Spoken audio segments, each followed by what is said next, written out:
I'm Lisa Haisha. Welcome to the Legacy Interviews. Today I have Kellee McQuinn.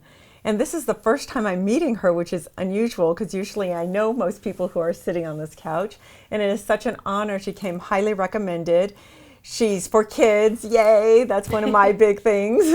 So she has a company called KidTribe, and she has touched millions of children's lives, changed their lives forever. And this is someone that I really want to talk with because she is powerful, she is strong, she is a woman that you need to know, and I need to know. So hi. Hi, it's so nice to meet you. Nice to meet you too. And you mentioned you like Audrey Hepburn before the cameras rolled, and you remind me of Audrey Hepburn. You've got this neck, your hair, your face, it's just so open and you're glowing. Oh, well, thank you. Yeah. I thought it was oil and shine, but I guess it's my inner glow. Yes, it's one way to look at it. Well, thank you. Yeah, so thank you for being here. I want to know everything about you. I've heard so much, and I would just want to hear it from you. How did you get started with KidTribe? Well, it's actually KidTribe. Okay. But I grew up in a really creative household. And my aunt was a dance teacher, and my mother was a dance teacher and a community theater, musical theater director.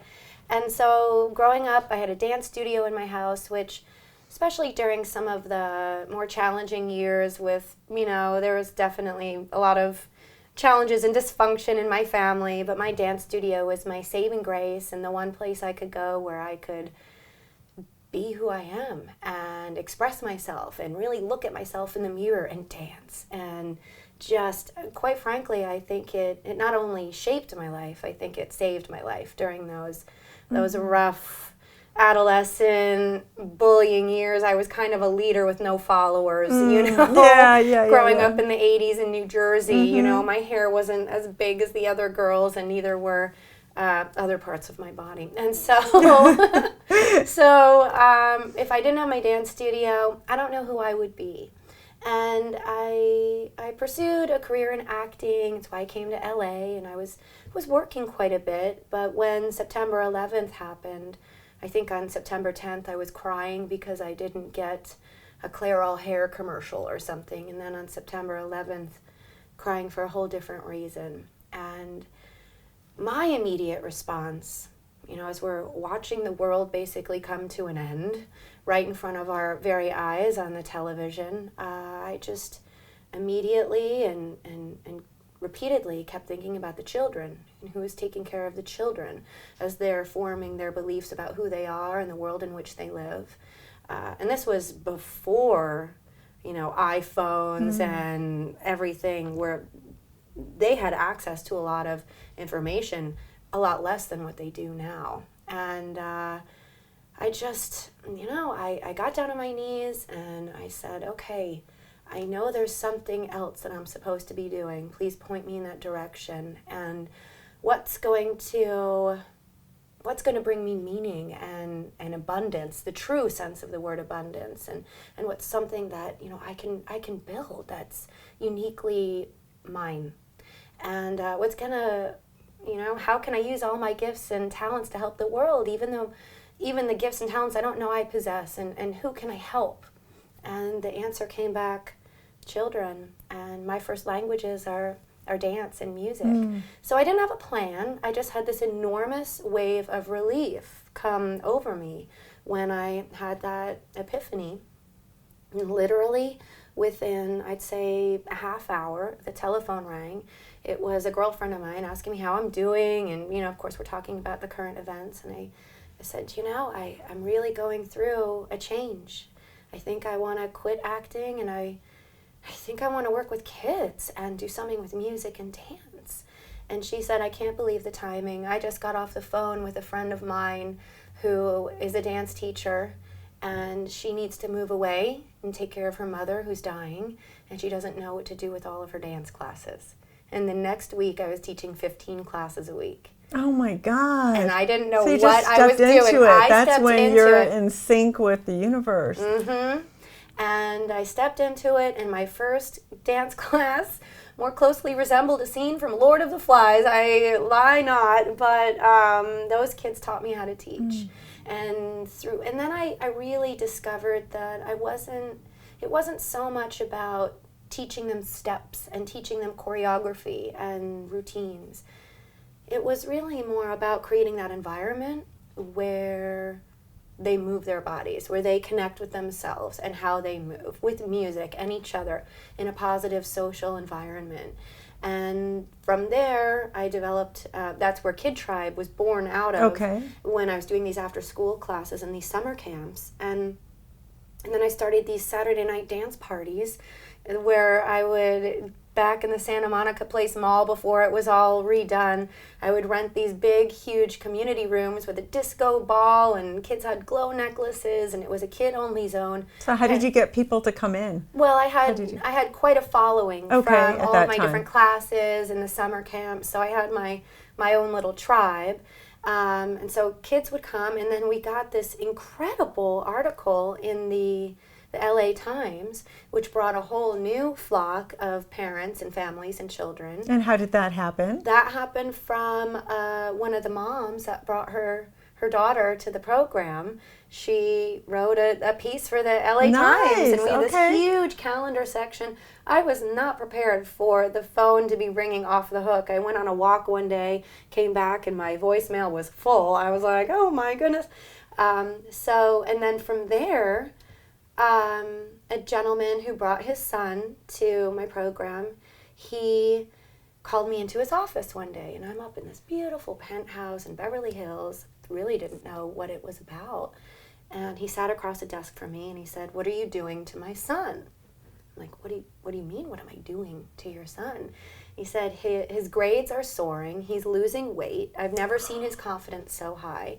He just tried out for the school play, got the lead, has a ton of new friends, and all he can do is talk about KidTribe. What are you doing?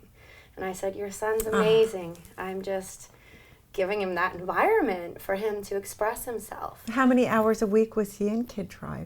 Well, KidTribe was just at that point a 3-hour dance party on Saturday nights. Wow, and it shifted someone that much. And so this gentleman was the head of, this is when childhood obesity was just hitting the media. This is when social media wasn't about Facebook and Twitter. It was billboards and community activism. And so he was the head of this whole childhood obesity grant that worked within the schools. And the next thing I know, the program really started taking off when we were doing school assemblies, working with 20,000 children a month in different schools. And then I'm developing curriculum and training teachers how to implement it. And it's just been growing and growing and growing. We got invited to the White House. Yes. 5 years in a row, we performed at through Michelle Obama's program. For her Let's Move initiative. And I'll tell you, when the White House calls on the phone, my first thought is, am I in trouble, or is this good news? Or is it a prank call? I know. Really? So we've been performing there for the last 5 years. That's wonderful. 35,000 kids in a single day. And programs with Nickelodeon. I mean, it's just really grown. But to back up a little bit, this show is really about teaching people how to get there and to do that. So what are stumbling blocks that came along the way? Because what you're saying sounds like, oh, you just started and everything laid out easily and effortlessly. Well, how did you get the money, the funding, how did you duplicate yourself to teach all these different trainers? And sure. How did you set that up?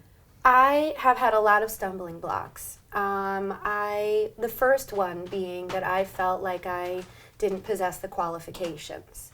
You know, I didn't have a teaching degree. I just had an idea. Were you a professional dancer ever? Nope. Did you dance on Broadway or anything? Okay. I was a freestyle dancer. I had my dance studio, and I loved that. So that even was challenging with choreographing and, feeling like just my inner critic. And throughout, and I started my company. I had like $200 in my bank account. Truly, in the same way that the phone rang, one thing led to another, and it's really about trust. You know, I love rock climbing, and when you're climbing, you could seriously on this little wall that could be a foothold. Something is, and the only way that you're going to be able to use that as a foothold is if you put all of your weight on it. If you even hesitate a little bit and pull back from the rock, you'll slip and fall. You have to trust and put all of your weight on it. So my whole career has been about to take a step. I don't know if there's any ground underneath me. I'm trusting, and right before the ground appears. I have all these mile markers of fear. That's what I call them. And the deal is you just show up and rise to the occasion and get past your feelings of inadequacy, your fear of failure. How did you do that, though? Well, I mean... Did you have any tools? Were you talking with a coach? Did you do a daily ritual? No. I just believe that there is great power when purpose and passion combine. One thing that, that's something I'd like to ask you. How do you align purpose with a job that you're stuck with, or if you're in a job that you don't want and you know you want something but you don't know what it is that you want? You have an idea, you have 200 ideas and you don't know which one to pick. People get stuck in that of, what I call the overthinker.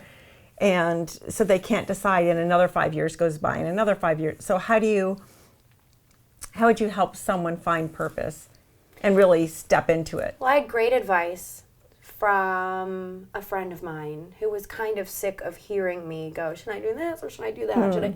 And my back was really up against a wall too. I had nothing at the time when I started KidTribe. I really didn't. I went through a bad breakup that was pretty financially devastating. So I lost my car, I lost my place to live. I really was like, oh my goodness, where am I going to go from here? And this guy just said to me, make a decision and do it no matter what.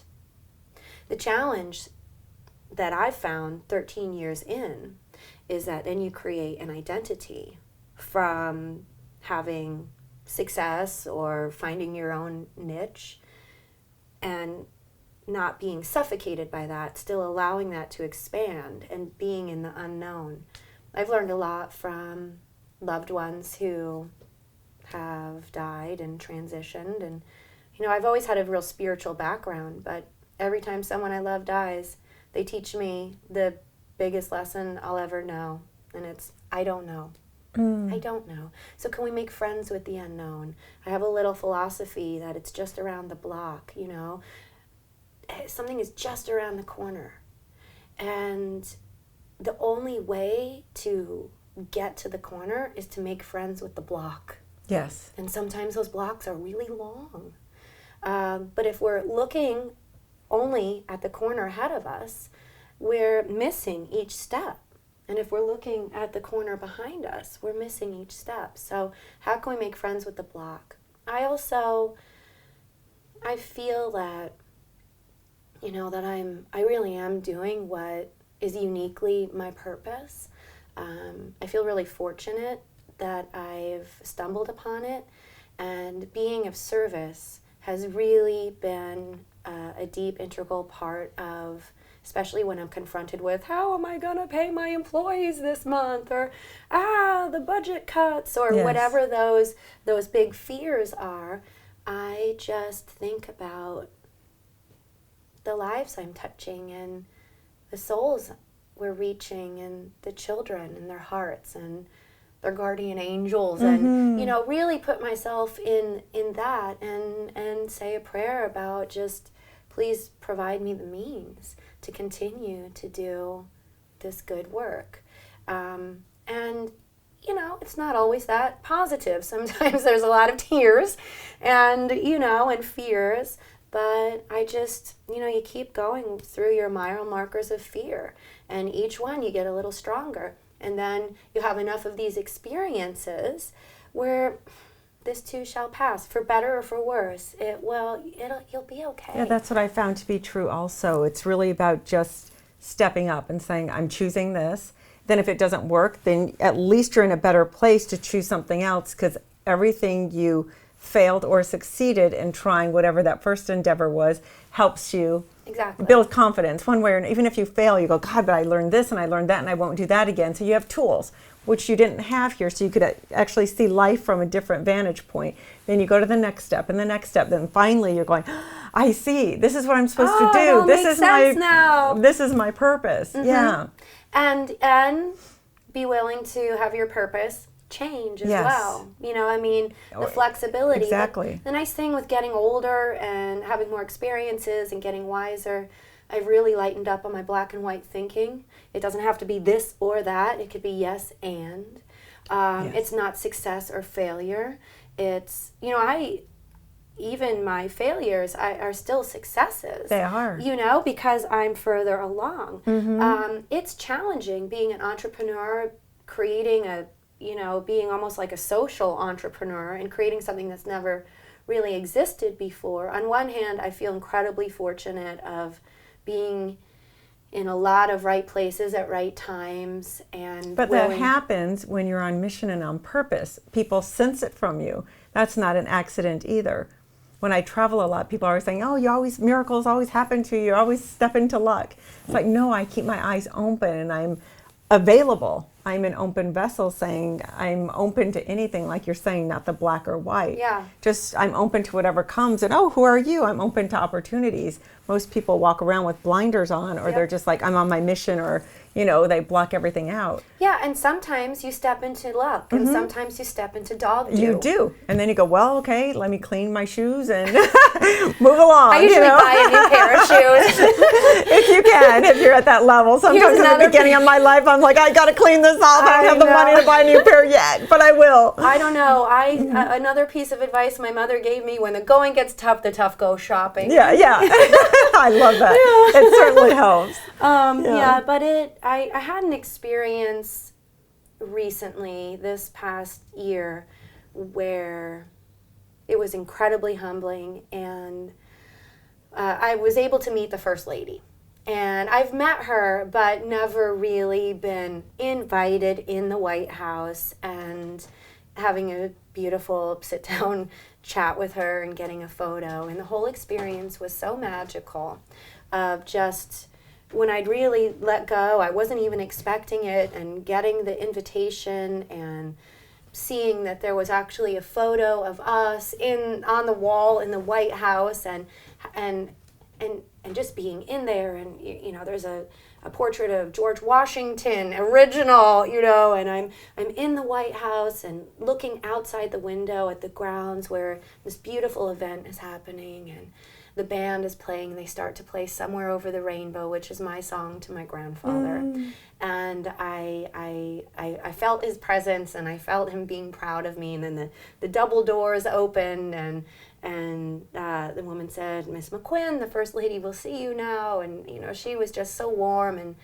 so open-hearted and open-armed. And we just had a beautiful conversation and got our photo taken. And after I left there, I was very quiet. I just had to sit by myself for a while, because besides this pinnacle goal, because in my field, obesity prevention, there's a lot of wonderful leaders, but what Michelle Obama, politics aside, this is a bipartisan issue, what she has brought awareness to for the health of families and communities and children. Childhood obesity is no joke. This generation of children will not outlive their parents, and it's completely preventable. Yeah, I had the opportunity to meet her also, and she talked with Ava, and that's one of the things she was talking about. Oh, what do you like to do? What kind of activities do you do? And it was just so sweet. She really walks her talk. Yes, she's real. And the warmth that comes from her, much. she really cares. And it was really interesting because I had this spontaneous flash of me now going back in time and talking to me 5 years ago, 10 years ago, when I first had the idea of KidTribe, and I didn't know where it was going to go. And I kind of, in my mind, knocked on my door and said, don't worry, it's all going to be okay. You know, someone is listening. Your dreams are headed in the direction, and where you can't even think about where you're going to end up right now. Because you can only see so far in front of you. And in the same way, I try to have that perspective now when I'm up against a challenge. I mean, it's never a dull moment being an entrepreneur and also being the face and absolutely. Oh, you know, it's a yes. lot, and you have to pull yourself up. And sometimes it's 20-hour days, and you're just like, I need a rest, but you can't because so many people are depending on you. And you have to walk your talk because, you know, we're in fields of being positive and embodying our messages, and so that's another added element. So, you know, I can't wait to meet me in 10 years, in 15 years. Yes. And so that's the neat thing about growing wiser and understanding that, you know, I mean, the universe shows up. It might not be until the 59th second of the 59th minute of the 11th hour of the 365th day. But just having that knowledge. Oh, can you walk me through one of your days as a busy entrepreneur? You know, every day is different. 2 days ago, I was keynote speaking in front of hundreds of educators and sharing my stories of tips from the trenches of working with all of these kids. Some days I'm surrounded by thousands of children up to my eyeballs in hula hoops. Today I'm dealing with the fact that our hoop van broke down. Okay. I'm in lots of airports. I'm lugging things all over the place. And then I'm having amazing meetings with just some of the most groundbreaking minds and spirits and collaborating on just incredible projects, or I'm writing a song or an educational musical. I'm not a very structured person. I can traverse between my right and left brain, but I like to live in my right brain a little bit more. You know, some days I make it a goal to not get out of my pajamas and watch an entire season of a TV show. I've done that. You know, but I mean, I have to Breaking Bad in like 2 nights. I know, isn't that the best? Love it. Goal completed. Yes, exactly. And it's so much more rewarding when you do that. I hate waiting each week for it. So. Oh, I know. Yeah, it's like I want to know all of what's it. going to happen. Exactly. Yay, Netflix. So you really have a lot of variety in your life.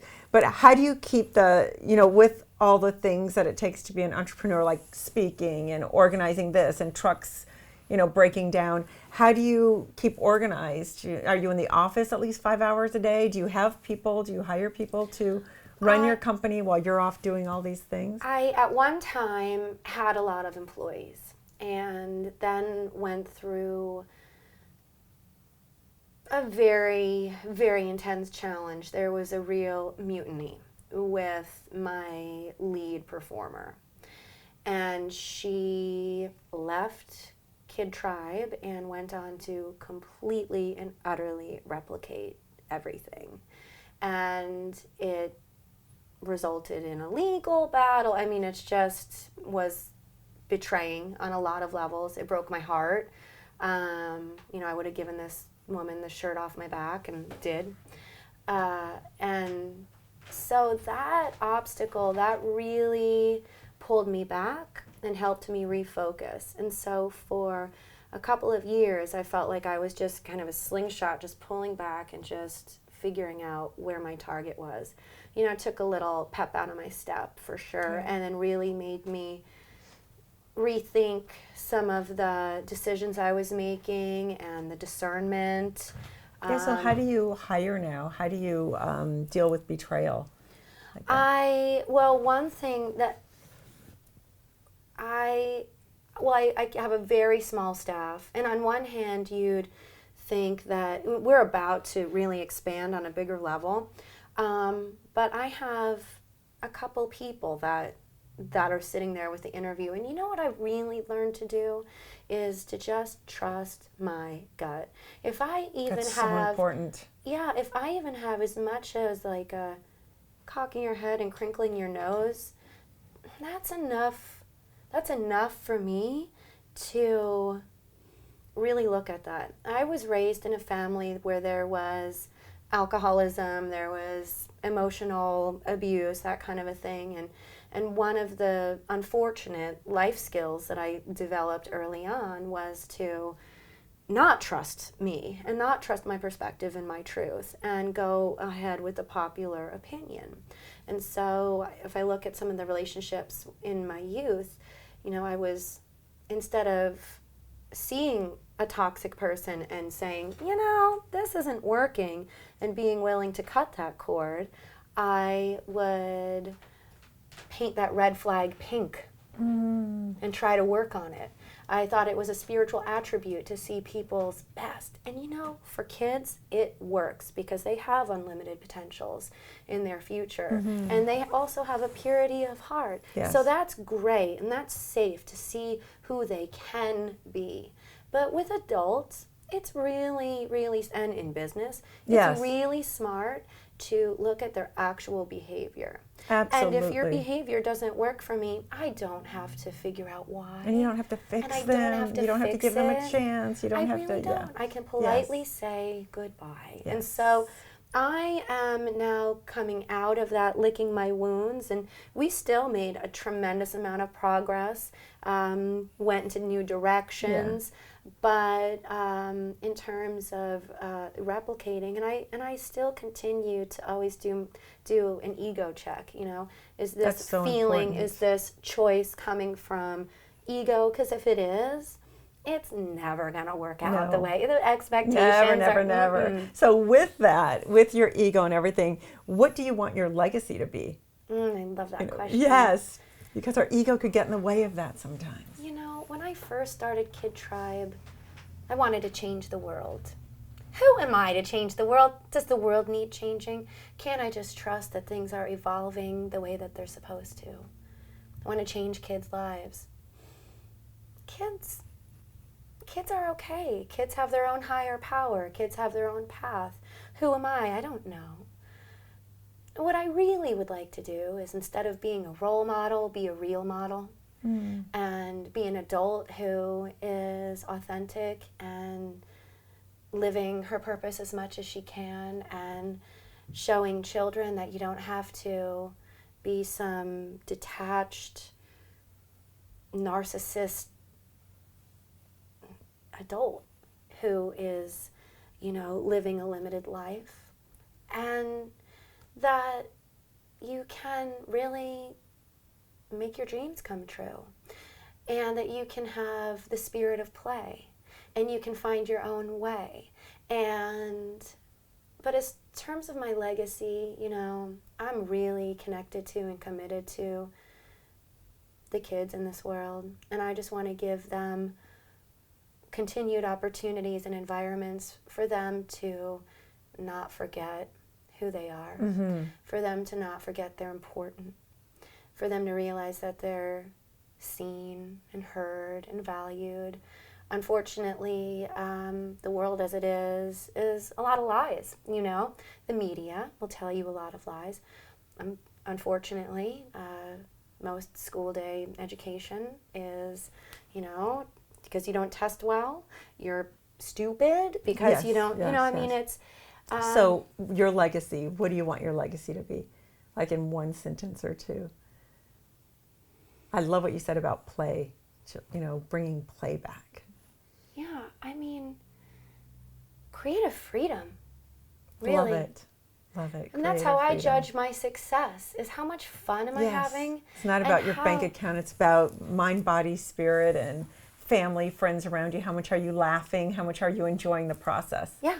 Yeah. And one of my little key phrases I say in my keynotes is, especially with educators and those of us who are called to work with children or doing so, we might never be on the Fortune 500 list, but we're definitely on the fortunate 500 list. Because when you know that what you're doing, whether it's in one person that you see that light bulb go off, or it's a sea of children that are just, I mean, the crescendo of their joy, and to just be a small part in that, and I love manifesting. I love creating something from nothing. I love the interactions with humans along the way. My goodness, I've just met the neatest people. Yes. And to collaborate creatively, you know, I've really carved out a neat life for myself. Yeah. And the more I grow and learn, the more the more excited I am about the future. Thank you so much. Oh, you're welcome. That was wonderful. I'd love to talk to you forever. I know. You were so wonderful. So many insights and ahas. Thank you. I really appreciate your time. Oh, thank you. And thank you for the wonderful work you're doing. I'd love to go have lunch with you. Let's do it. Let's do it. Okay, count me in. The conversation will continue. I really hope it does. Yeah, me too. And isn't that nice when you just meet kindred spirits along the way? Yes, everything you're saying, I'm like, yes, I want to know more. Terrific. Thank you. Good luck to you.